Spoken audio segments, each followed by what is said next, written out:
Show me your hands! So show me your hands! Now! This black guy was just walking and listening to music, but my coworker Doug suddenly tackled him to the ground. Even though Jack was desperately trying to explain, Doug still slapped cuffs on him. I could only tell them it was just a routine check. But then the boy's mom showed up and saw her son getting arrested for no reason. So she lost it and tried to stop us. But what I didn't expect was Doug reporting that someone had attacked an officer. Ow! Everybody on the ground!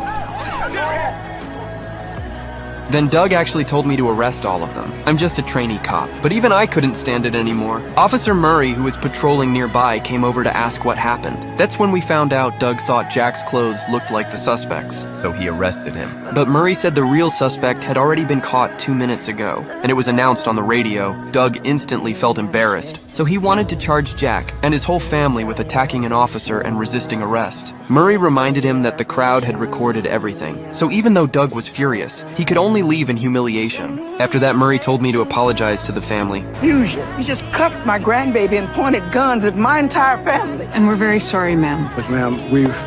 We're looking for a suspect that fit the description of your grandson. Oh. Yeah, young and black. You need to speak to your sergeant. Thankfully, Murray stepped up again to apologize, and that finally ended the mess. But when we got back to the station, Doug yelled at me for not following orders, and blamed me for calling Murray over, saying I made him look bad. But this wasn't the first time something like this had happened. That day, just because a black woman was driving, Doug forced her to show her ID. But Emma was extremely nervous. They're in my bag.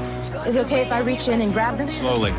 Doug noticed how tense she was, so he asked if she had anything illegal in the car. Emma quickly said no, but that was exactly what Doug was waiting for, so he immediately demanded to search the vehicle. Emma hesitated. Yeah, I guess so.